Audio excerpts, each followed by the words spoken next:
Clement. My name's Ashley. I'm a student physical therapist at Owens Community College, and today I'm going to be doing some interventions with you. I was reading over the initial evaluation that the PT provided me, and I noticed that you had some impairments in some areas, and I'd like to address those and educate you on those as well. So the first thing that I want to address is called your lumbar flexion. So basically, this is just the forward bending, right? So one reason I wanted to address this motion for you, I noticed that you had some muscle weakness in this area. So I kind of want to address that and start strengthening that. So found an exercise that I think would be appropriate for you. So that exercise is called a polyp press with a TheraBand. And the reason why I chose this exercise is to help to strengthen that core. If we strengthen that core, it should help take the load off of the back muscles, so it should help to reduce your pain as well. And the second reason I chose to do this exercise with you is to help you to get your pants on easier. I know when you're pulling your pants up, you kind of have to bend over to lift them up over your knees. So strengthening that core will help to make that motion easier for you and to help you get yourself dressed in the morning. And if you're wondering why I'm looking over, I have some notes over here about everything that I want to address with you today. So that's why I would be looking over. Okay, so those are the reasons why I chose that intervention with you. And here's what that looks like. Okay, so usually we would have like maybe a band handy, or well, usually we would have a band handy, but usually we would place it like in like around a doorknob. You close the door, you bring it around the other side, and it usually secures the TheraBand. So we have a TheraBand here. You can have a handle with it. You don't have to, but it helps. You can use like a toilet paper roll or anything like that. Okay, so we would have the band pulled out here, right? And then I want you to keep good body mechanics while you're doing this. So you'll have your feet shoulder width apart. These are slightly bent. Your spine is nice and straight, like you have a string going right through you, right? Okay, so we've got the TheraBand. And then all I want you to do here, you'll feel that resistance kind of pulling you that way. I want you to keep yourself straight up and down. Then you're going to push forward with both hands and then bring it on back. And then you'll turn it around and do it on the other side. So it kind of looks like this as you're standing, right? Like this, you're engaging your core, you've got tight abs, and then you're pushing out and back in. So that's what that would look like. Okay, so one thing that I should probably tell you how many you're doing. You're going to be doing 3 sets of 5 repetitions of this, and in between each set, go ahead and take a 60-second break in between. So one thing that I don't want you to do as you're doing this exercise would be to kind of forward bend with the trunk, right? So some people, as they're doing that polyp press motion, they're coming here and they're pushing out. Some people kind of like to compensate and they're like, look how far I can reach when they're doing this. We really don't want to work on doing that active motion. We want to work on strengthening that. We don't want to hurt you. So we would keep the back straight, right? Act like there's a string going right down through you, right through your spine. And then if you notice yourself start to lean forward, or if I tell you that, you kind of feel that back pain start to get there as you're engaging, and you're not really engaging that core as much as you're coming over here. It's kind of hard to contract that core as you're kind of leaning over. So really bring that back and then start pushing out, right? Okay. So one thing that you can do while doing this exercise would be to put your hand on your abs, right? As you put your hand on your abs, you'll feel your abs start to contract as you're pushing out. This will help to let you know that you're working the right muscles and that you're not using any supported muscles to compensate for that motion. And then something that I would do for you would be I'd put my hand close to your upper back, but not quite. I'd put it on your upper back. Sorry, my apologies. I put my hand on your upper back here, right? And if you were to start leaning forward, my hand would start to leave you. You would feel that contact start to leave you. So that would be kind of an indicator as to bringing it back, keeping that spine straight, and really engaging that core. So one reason you would stop doing this exercise is if you feel like you're not able to keep your back straight, or if you feel like you're going to lose your balance as you're doing this. I know you had that fall, which caused all of these injuries and all of these impairments and stuff. It was the downhill slope from there, but working on getting back up. So if you start to feel like you're losing that balance, stop, take a break, regain everything, and then move on from there. All right, I'm going to review your next exercise really quick, so I'm going to pause. Okay, Clement, so for this next exercise, I really wanted to address your back extension. So that's basically the movement of leaning back, kind of trying to look upright and coming back. So I wanted to address this with you, and I want to really work on getting those back extensors to lengthen. I noticed that you had some decreased range of motion in that area. So I really want to help, I want to help you regain that motion and make it more comfortable in that back, right? And to reduce that pain. Okay, so there is a couple of different reasons other than the one I just provided you as to why I would want to do this with you. So the first one was I want to stretch out those muscles in your back so it will help them to relax and lengthen easier so you can perform that movement easier. So that way you can forward bend without having that pain, and to help you when you're lifting things. And it will help you to like put your belt loop around, right? As you're kind of leaning back. And then it will also help when you're at work. It will help you to kind of engage or let that back relax as you're putting like boxes and stuff away, or lifting heavy things and putting things up on high shelves. Increasing those back extensor muscles length will help to prevent them from being contracted and help prevent future injury. The second reason why I chose the stretch for you is to help you to move better overall. I know that you have some limiting factors in your daily life, so really working on these back extensors will help you to move better, just in general. Moving up out of bed, getting up off a chair, going to lift and bring things up, and then this will also help to prevent future injury and such.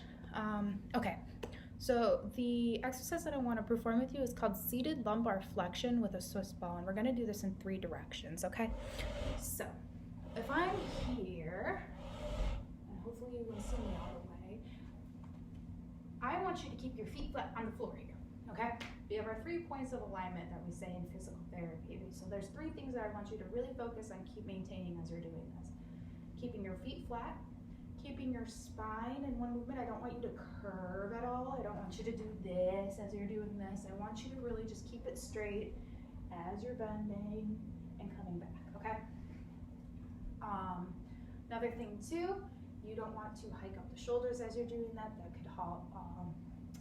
could start to create some shoulder problems, or like as you're coming down during this, I don't want you to hang your head too. You want to keep everything straight, kind of like you're a metronome. So if you start to move, your whole body moves with it.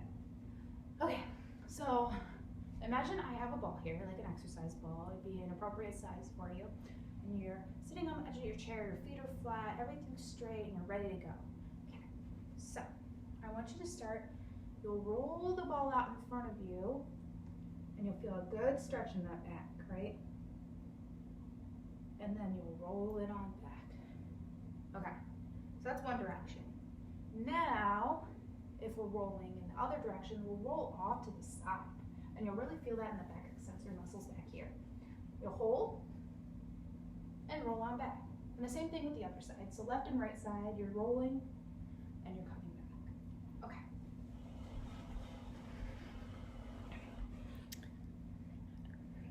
Alrighty. So one thing that I don't want you to do while you're doing that exercise, while you're doing that stretch, my apologies, While you're doing that stretch, I want you to do that stretch 3 times in each direction and hold for 10 seconds in each of those directions just to help relax those muscles. So one thing that I don't want you to do while you're doing this is to drop your head down as you're kind of rolling forward. So a lot of the time patients will roll forward with their ball. I just almost fell over, but we didn't. That's good. So as long they'll roll the ball forward, and then as they're coming up, they drop their head. And that doesn't look very comfortable now, does it? It's not very good for you. So we want to prevent that. If you feel like you're looking at your knees instead of looking at the ball, or if you're looking in between your knees or at the table, then just pick your head up and make it straight in line with your spine. You just want to keep everything in line. Okay. So one thing that you could do while you're doing this stretch is you can kind of put your hand, like maybe you're using one hand as you're doing that stretch. You can feel your back extensors right here start to lengthen. They start to feel like they're increasing in length. And that's how you would know you were stretching the right muscles. Those ones back there. If you feel like it's your upper spine, then you want to, you're probably rounding the shoulders there. You want to keep everything straight, shoulders in line with your spine. Okay, and something that I can do for you as you're doing this stretch, just to help remind you, if you do drop that head, I will keep my hand on the back of your head as you're performing this. If you start to feel like my hand is leaving your head, that means your head is starting to drop down, okay? So when you do feel my hand start to leave, that would be your cue to start picking your head up and coming right back down. All right, and one reason for you to stop doing this exercise would be if you start to feel that radicular symptoms start to go down, instead of just in the glute, start to go down the back of the leg, and then that would be a sign for you to stop doing that. So if that pain starts to increase from that left glute down to the leg and progresses, then that would be a sign for you to stop. Or if you feel that the stretch is just too intense, that would also be a sign to stop. All right, I'm gonna look at your next exercise really quick. All right, Clement, so another exercise that I wanna do with you, or rather a stretch, is called the side-lying quadratus lumborum single leg stretch. It's kind of a mouthful. Basically, this addresses your lateral flexion. So this movement, kind of sliding down, bending at the sides, right? So I noticed while reviewing your initial evaluation that you had some range of motion deficits in this area. So I wanted to address this with you for a couple of different reasons. So the first reason I wanted to perform this is to improve your range of motion and to make side bending more tolerable for you. The stretch will help you to grab onto your pants and pull your pants up as you're kind of bringing them up over your knees. And another reason why I wanted to do the stretch with you is to help you reach back when you're sitting down. So when you're sitting down, right, so like if you're sitting in a chair here, it will help to have you grab onto something and sit. So this will prevent flopping and further injury. It will create more stability as you are sitting, and that will help to prevent further injury moving forward and help with those motions as well. Okay, so this stretch that I want to perform with you, it's called the side-lying quadratus lumborum stretch, right? So I will show you from here. Hopefully you can see me now. So I want you to lay on your side to start off with. Okay. Woo. All right, so we're laying on your side, and I want you to bring your knees up about 90 degrees. Okay, so from here, once you get your knees up to this point, and I want you to bring one leg out and let it just kind of hang and let your hip drop. Really let your pelvis start to lengthen and keep contact with the table the whole time. And I really want you to focus on just letting this part do all the work and just letting your leg hang off the side. You'll hold that bring the leg back up, and repeat as instructed. And you'll do that on both sides. So as you're doing that stretch, I really want you to maintain contact with the table. So keeping your shoulders here. I don't want you to lift up with your hips as you're doing this, because that will cause a little bit of an uncomfortable motion. And it will also help, or it will also reduce contraction on the opposite side, and we really want to focus on one side at a time. So keep those shoulders in contact with the table. Don't lift up your shoulders. You want to keep your hips in contact with the table and your knees bent at 90 degrees, about. Or just your knees bent in general, because the 90 degrees could be painful for some people, so it just depends on your comfort level and how much you can actually bend those knees as you're side lying. So really just letting this drop, let that pelvis kind of drop down, legs hang off the side, and you really feel that stretch right here. Let this pelvis kind of drop, and you'll really feel this part of you elongate as you're doing that. So also, don't roll your hips forward as you're doing this too. You want to keep them straight in line. Everything should be facing the ceiling in one direction. Okay. All right. Okay. So, an example of bad form during this stretch would be if you were to lift your hips off the table. So if you feel like your hip isn't in contact with that table anymore, that would be a sign for you to just kind of come back, bring that leg back up, and really focus on keeping your torso in line so as to not roll the hips forward or to hike the hip up. You just want to keep everything straight and just let the leg hang off the side, just so you can really only focus on stretching that side there. So one thing that you can do while you're doing this stretch, as I was kind of showing you over there, is you can feel that muscle elongate as you are doing that stretch. So you can put your hand on your side as you're doing this and really start to feel the skin start to kind of lengthen and the muscle underneath of it lengthen. This will tell you that you're stretching the right muscle as you're doing this and not compensating. And then one thing that I could do for you while you're doing this stretch would be to place my hand kind of above your hip or your shoulders. So if you start to feel contact in either of those areas with my hand, that would be a sign that you are lifting in that area and to bring it back in contact with the table. So if your shoulders start to lift up, you'll feel my hand, bring it back. If your hips start to lift up, you'll feel my hand, bring it back. So one reason for you to stop this exercise would be if you were to feel like you're unstable and you're rolling off the surface and you're not able to maintain that position, kind of laying off the side of the bed.